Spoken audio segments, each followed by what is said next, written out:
গত 17/12/2022 তারিখে গোবিন্দগঞ্জ নামক স্থানে মাহফিল আপনার সাথে কি আচরণ করেছিল এই বিষয়ের সত্যতা বা ঘটনাটা আপনার মুখ থেকে জানতে চাই। সুবহানাল্লাহ। আচ্ছা, উত্তর দিচ্ছি ইনশাআল্লাহ। এই কথাগুলো আমি পাবলিকলি বলতে চাইতাম না কখনোই, তবে এখন বলতে বাধ্য হচ্ছি, কারণ এটা ফেসবুকের যুগ, ইউটিউব অনলাইনের যুগ। সত্যটা উপস্থাপন না করলে অনেক মানুষ বিভ্রান্ত হতে পারে। শুধু এই স্বার্থে আমি কথাটা বলছি, আদারওয়াইজ আমি কথাগুলো বলতাম না, কারণ নিজের ঘরের ত্রুটি মানুষের সামনে উপস্থাপন করতে হয় না। নিজের ঘরের ত্রুটিগুলো মানুষের সামনে উপস্থাপন করতে হয় না। ওয়াজ মাহফিল করতে এসে এমন অনেক তিক্ত অভিজ্ঞতার সম্মুখীন হতে হয়েছে যেগুলো আপনারা কখনো কল্পনাও করতে পারবেন না। আমি ঘরের ত্রুটি মানুষের সামনে বলতে চাইতাম না কখনোই, কিন্তু এখন কিছু কিছু ঘটনাকে কেন্দ্র করে এগুলো বলতে বাধ্য হচ্ছে। না বললে মানুষের সামনে প্রকৃত সত্যটা উপস্থাপিত হবে না। আর কতদিন চুপ করে থাকবে? ওয়াজ মাহফিলে কি এমনও হয়েছে যে আমাদের এবং আমাদের টিমের পুরো সিকিউরিটি এবং যাতায়াতের কথা বলে আমাদেরকে খালি হাতে বিদায় করেছে। এমন বহু মাহফিল হয়েছে, এমন অনেক মাহফিল হয়েছে। মাহফিল শেষ করে গাড়িতে এসে বসেছি, বসার সাথে সাথে মাহফিল কমিটির কোনো খবর নাই, শেষ, ফোন নাম্বার বন্ধ।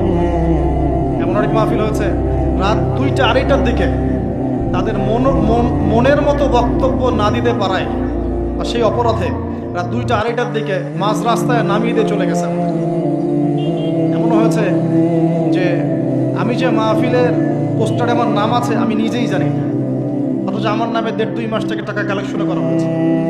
এমনও হয়েছে যে একজন মাহফিল নিয়েছে আমার নামে, নিয়ে মাহফিল কমিটির কাছে কিছু টাকা অগ্রিম নিয়েছে, প্রচার করেছে আমি টাকা নিয়ে নিয়েছি।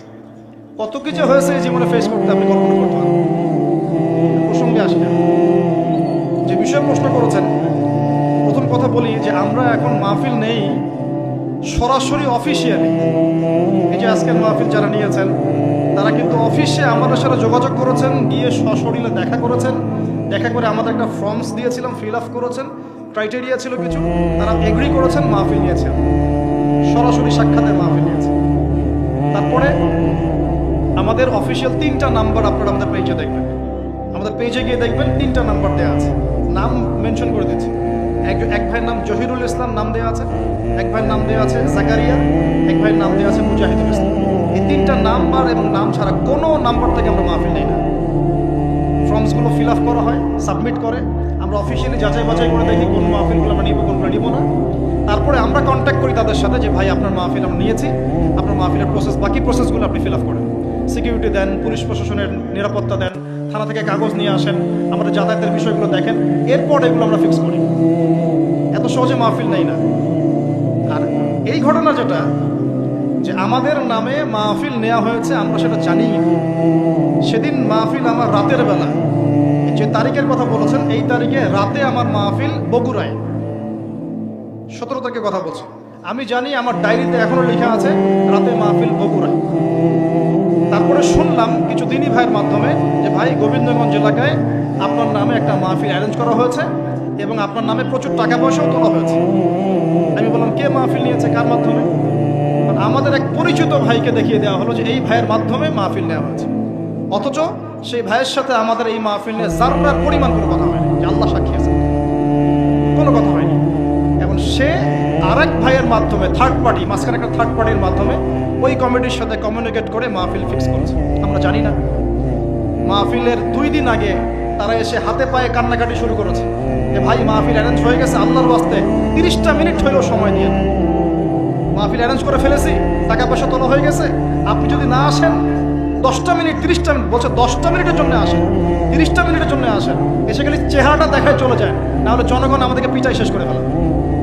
হাতে পায়ে কান্নাকাটি করে পরে বললাম ঠিক আছে ভাই, বগুড়ায় মাহফিল আছে আমাদের, আমরা যাওয়ার পথে আপনার ওখানে একটু সময় দিয়ে চলে যাবো, সময় না যান। যদিও এই প্রসেস আমরা মাহফিল কখনো নেই না, তারপরেও নিয়েছি। তারপরে গিয়েছি, এদিকে শুনেছি প্রচার করেছে আমরা মাহফিল করব বিকেল দুপুর 3টা থেকে 5টা। তারপরে আমাদের কানে খবর আসছে যে বাদ মাগরিব আপনাকে আলোচনা করতে হবে। আমার একটা সেন্টেন্স মিথ্যা বলছি না, আমার কাছে হোয়াটসঅ্যাপে এখনো ডাটাস মজুদ আছে, যে থার্ড পার্টি কন্ট্যাক্ট করেছে আমাদেরকে বলছে বাদ মাগরিব আপনাকে আলোচনা করতে হবে। আর আমরা কি উপস্থিত হয়েছি 4টায়। আমি চিন্তা করছি যাব, একটু রেস্ট নিব, রেস্ট নিয়ে নামাজ কালাম সারবো, তারপরে বাদ মাগরিব স্টেজে গিয়ে শুনি 3টা থেকে মাহফিল আমার নামে অ্যানাউন্স করা হয়ে গেছে, জনগণ বসে আছে। জনগণ তো নিষ্পাপ, জনগণের তো কোনো দোষী নাই এখানে, ও তো জানেই না সত্য কোনটা মিথ্যা। তারপরে গিয়ে তাড়াহুড়া করে স্টেজে উঠে এই যে অনলাইনে প্রচার করছে, 30 মিনিট বক্তব্য দিয়েছে। আমার নিজেই 45 মিনিট বক্তব্য দিয়েছে, 45 থেকে 50 মিনিটস আমি বক্তব্য দিয়েছি। আজকে যে আমি এখানে এসেছি আপনাদের এখানে, আমি কি 1.5 ঘন্টার কম আলোচনা করলাম? আমার কোনো মাহফিল আপনি দেখবেন না যে 1 ঘন্টা 15 মিনিট 1.5 ঘন্টার কম আলোচনা আছে। প্রত্যেকটা মাহফিল ইউটিউবে আছে, দেখে নিয়ে। কোনো মাহফিল এরকম হয়নি কখনো।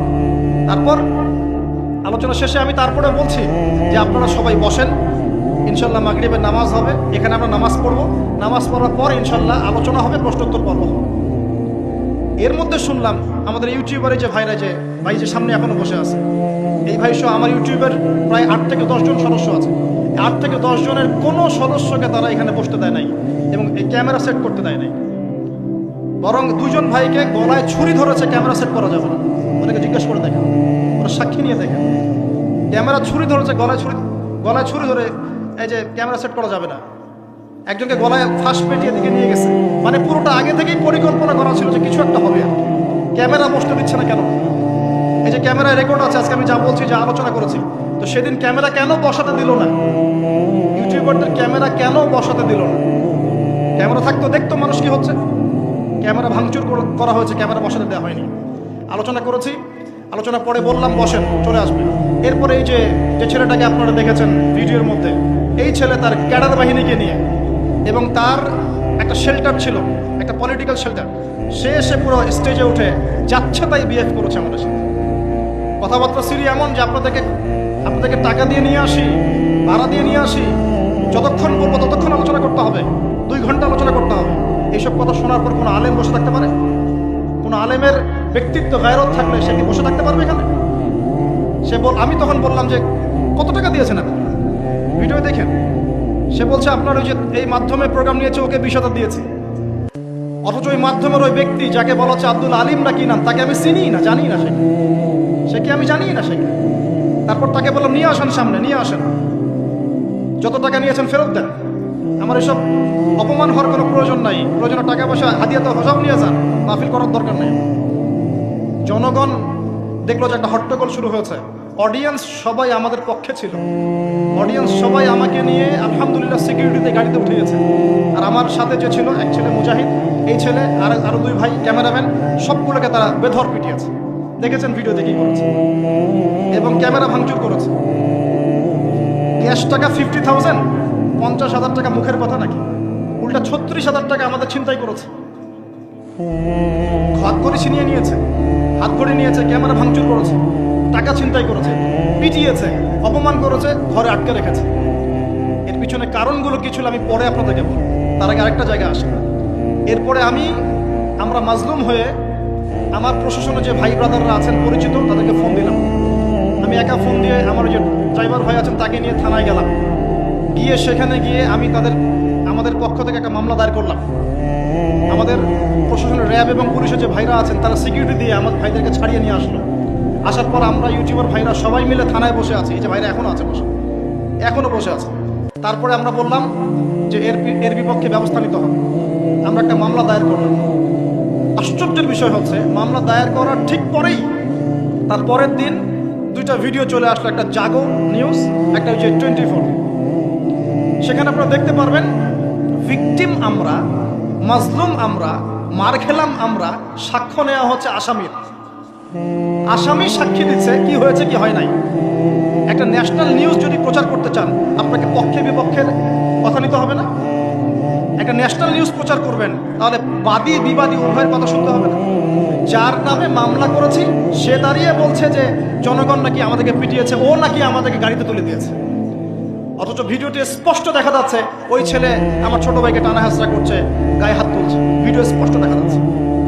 এই হলুদ সাংবাদিকতা, টোটালি হলুদ সাংবাদিকতা।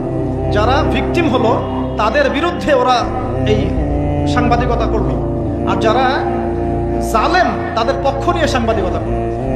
এর পিছনে কি উদ্দেশ্য? উদ্দেশ্য হচ্ছে 1 নম্বর ওয়াজ মাহফিলকে বিতর্কিত করা, নাম্বার 1। 1 নম্বর উদ্দেশ্য ওয়াজ মাহফিলের যে চলমান সিলসিলা বাংলার মাটিতে চলছে, এই চলমান সিলসিলাকে বিতর্কিত করা একটা প্রধান উদ্দেশ্য। 2 নম্বর, ওয়াজ মাহফিলের যেসব বক্তাদের মাহফিলে বেশি মানুষ আসে, এই বক্তাদেরকে জাতির সামনে এই বিতর্কিত করে উপস্থাপন করা। 3 নাম্বার, আপনি যদি একজন বক্তা বা আলেমকে বিতর্কিত করতে চান, দুইটা ইস্যু লাগবে আপনার। 1 নারী কেলেঙ্কারি, 2 অর্থের কেলেঙ্কারি। মারও খেলাম আমরা, জুলুমের শিকার হলাম আমরা, আর উল্টা আমাদেরকে টাকার মতো ছোট্ট একটা বিষয়কে কেন্দ্র করে আমাদেরকে জাতির সামনে অপমানিত করা হচ্ছে। কত টাকা নেবেন? টাকার জন্য যদি আমরা মাহফিল করতাম, আজকে 10তলা বাড়ি থাকতো। একদিনে চাইলে আমি 10টা মাহফিল করতে পারতাম। টাকার জন্য যদি আমরা কাজ করতাম, দিনের কাজ, তাহলে আমার নামে শত শত বিঘা জমি থাকতো। আমি আল্লাহর বান্দা, আল্লাহর জমিনে বেঁচে আছি কারাগারের জীবনে। আমার 100 কোনো জমি নাই পৃথিবীতে, 100 কোনো। আল্লাহর কসম করে বলতেছি, আমার দুইটা পরিবার ভাড়া থাকি আমরা। প্রত্যেক মাসে ভাড়ার টাকা গুনতে হয় আমাদেরকে। টাকা পয়সা দিয়ে মাহফিল কিনে নিয়েছে। এই যে মাহফিল করতে এখানে এসেছি, কমিটিকে জিজ্ঞাসা করে দেখেন আমরা কোনো চাপ দিয়েছি কিনা। আমরা কেন বলবো যে আমাদেরকে 20 দিতে হবে, 30 দিতে হবে? কমিটি আমাদেরকে বলে, ভাই কত হলে আপনি আসতে পারবেন, আপনার যাতায়াত খরচ কত হলে আপনি আসতে পারবেন, তারাই তো আমাদেরকে বলে। আমরা কেন বলতে চাই? আর তাদের যাতায়াতের কষ্ট আছে না, এই কস্টিংগুলো দেখবে না তারা? এখানে সবচেয়ে ন্যাক্কারজনক হচ্ছে যে মার খেয়েছে, যে জুলুমের শিকার হয়েছে, তাদের বিরুদ্ধে সাংবাদিকরা কলম ধরেছে। আশ্চর্য। অথচ একটা ন্যাশনাল নিউজ করতে হলে, কিছু প্রচার করতে হলে পক্ষে বিপক্ষে দুজনে কথা শুনতে হবে কিনা? আপনি যারা মারলো তাদেরকে গিয়ে বলছেন কেন মেরেছেন, আর যারা মার খেলো ওদেরকে কিছুই বলবেন না। আমাদের নাম্বার ফেসবুকে available, WhatsApp number available, phone করে তো বলতে পারতেন যে ভাই আসলে কি হয়েছিল ঘটনা। তার মানে বোঝা যায় এর পিছনে একটা গভীর ষড়যন্ত্র আছে। ষড়যন্ত্র 1 নাম্বার, আলেম ওলামাদের অবস্থা কিন্তু দেশে ভালো নয়। ষড়যন্ত্র 1 নাম্বার হচ্ছে হকপন্থী আলেম ওলামাদেরকে সমাজ থেকে মাইনাস করে দেওয়া একটা উদ্দেশ্য, 1। 2 নাম্বার, ওয়াজ মাহফিলকে বিতর্কিত করার একটা উদ্দেশ্য। 3 নাম্বার, যেসব বক্তাদের ওয়াজ মাহফিলে বেশি মানুষ আসছে, জনগণ শুনছে, আমল করছে, ইসলামের একটা ফ্লো সৃষ্টি হচ্ছে, এই মানুষদেরকে সমাজে বিতর্কিত করে দেওয়া। এবং এই কাজগুলোর মধ্য দিয়ে কারা তাদের এজেন্ডা বাস্তবায়ন করছে আপনারা খুব ভালো করে খেয়াল করবেন। আর কিছু আছে চিলে কান নিল টাইপের মানুষ, যা দেখবে অনলাইনে যা আসবে দেদারসে প্রচার করা শুরু করবে। তুমি যে ফেসবুকে ইউটিউবিং করছো, ফেসবুকিং করছো, কখনো কি আমাদেরকে জিজ্ঞেস করেছিলা ভাই কি হয়েছে আপনাদের সাথে? তুমি এক পক্ষের কথা শুনে গালিগালাজ করছো, চরিত্র নিয়ে কথা বলছো, টাকার কেলেঙ্কারি দিচ্ছ। তোমাদের জন্য 2টা নসিহত করে শেষ করবো, জাস্ট 2টা। 1, নবী সাল্লাল্লাহু আলাইহি ওয়াসাল্লাম বলেছেন, কাফা বিল মারই কাযিবান ওয়া হুয়া ইয়াকুলু কুল্লামা সামিআ। কোন ব্যক্তি মিথ্যাবাদী হওয়ার জন্য এতটুকুই যথেষ্ট যে সে যা শুনবে যাচাই বাছাই না করেই তা প্রচার করা শুরু করবে। 1। 2 নাম্বার, রাসূল সাল্লাল্লাহু আলাইহি ওয়াসাল্লামকে আল্লাহ পাক বলেছেন, ইয়া আইয়ুহাল্লাযীনা আমানু, হে মুমিনগণ, আপনারা খুব ভালো করে শুনেন, ইন জাআকুম ফাসিকুম বিনাবাইন ফাতাবায়ানু। কোন ফাসিক, পাপাচারী কোন ফাসিক যদি কোনো সংবাদ নিয়ে আসে, সেটা বিশ্বাস করার আগে অবশ্যই যাচাই বাছাই করে নিন, না হলে আন তুসিবু কওমান বিজাহালা ওয়া তুসবিহু আলা মা ফাআলতুম নাদিমিন। না হলে তোমরা অজ্ঞতাবশত এমন পদক্ষেপ নিয়ে ফেলবে যার ফলশ্রুতিতে তোমাদেরকে অনুতপ্ত হতে হবে।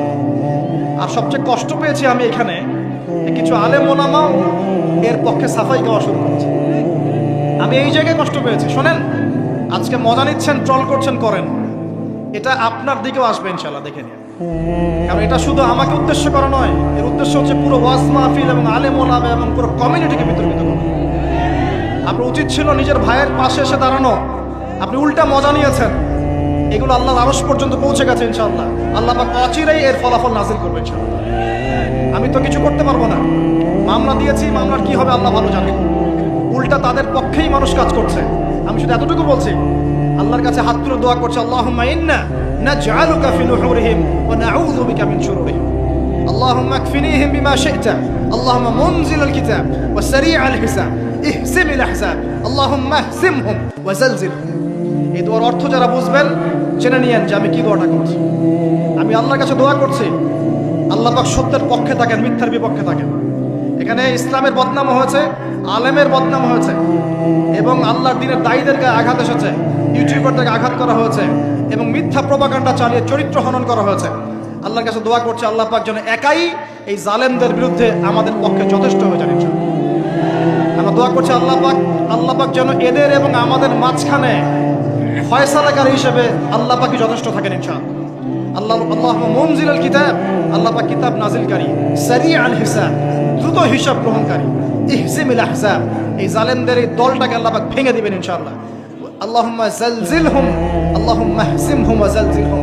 আল্লাহ পাক এদেরকে বিধ্বস্ত করবেন, এদের পাগুলোকে ভূমিকম্পের মতো কাঁপিয়ে দিবেন ইনশাআল্লাহ। নবী সাল্লাল্লাহু আলাইহি ওয়াসাল্লাম, লাস্ট কথা, নবী সাল্লাল্লাহু আলাইহি ওয়াসাল্লামের উপর অত্যাচার আসলে তিনি দুই রকম সুন্নত দেখিয়েছেন। এক, তিনি মাফ করে দিয়েছেন, যদি ওরা ক্ষমা চাইতো আমি মাফ করে দিতাম, যদি ক্ষমা চাইতো আল্লাহর কসম মাফ করে দিতাম। ক্ষমা না আছে, উল্টা তারা মিথ্যা প্রোপাগান্ডা চালিয়েছে, এর কোনো মাফ নাই ইনশাআল্লাহ। আল্লাহ রাসূলের একটা সুন্নাত, তিনি বদদোয়া করেছেন, হাত তুলে তুলে বদদোয়া করেছেন, আল্লাহ অমুককে দেখে নিও, তমুককে দেখে নিও, তমুককে দেখে নিও। আজকে আমি মাজলুম, আমরা মাজলুম, শুধু সেই বদদোয়া আল্লাহর কাছে করছি। অচিরেই দেখে নেবেন তাদের কি পরিণত হয় ইনশাআল্লাহ। আমরা কিচ্ছু করব না, কিচ্ছু বলবো না, আল্লাহর পক্ষ থেকে কি ফয়সালা হয় খালি দেখে নিন ইনশাআল্লাহ। কারণ আল্লাহর দিনের শত্রুতা করে, দিনের দায়ীদের সাথে, আলেমদের সাথে শত্রুতা করে কোনো জালেম, কোনো ফেরাউন, নমরুদ এই দুনিয়াতে টিকতে পারে নাই, আগামীতেও পারবেন ইনশাআল্লাহ। আর কিছু বলার মতো মন মানসিকতা আমার নাই। আপনাদের কাছে দোয়া করব, আপনাদের জন্য দোয়া করবো এবং অনুরোধ করব যে আল্লাহর ওয়াস্তে এই বিভ্রান্তির যুগে এক পেশে মনোভাব রাখবেন না, সত্য মিথ্যা যাচাই করবেন, তারপরে আপনি বিশ্বাস করবেন ইনশাআল্লাহ। আর বিশ্বাস করবেন আল্লাহর পথে দায়ী আলেম, মুহাদ্দিস, মুফতিরা কোনোদিনও দিনের অকল্যাণে কোনো কাজ করে না ইনশাআল্লাহ। আল্লাহ রাব্বুল আলামিন আমাদের সবাইকে পবিত্র কোরআন এবং সহিহ হাদিসগুলো অনুযায়ী আমল করার তৌফিক দান করুন, নবীর সুন্নাহগুলো মেনে চলার তৌফিক দান করুন, এবং আমাদের মাঝে যত ইখতিলাফ আল্লাহ পাক দূর করে দিন, এবং দৃশ্যমান অদৃশ্যমান সমস্ত রকম ইসলামের শত্রু থেকে আল্লাহ পাক আমাদেরকে হেফাজত করুন। আমিন।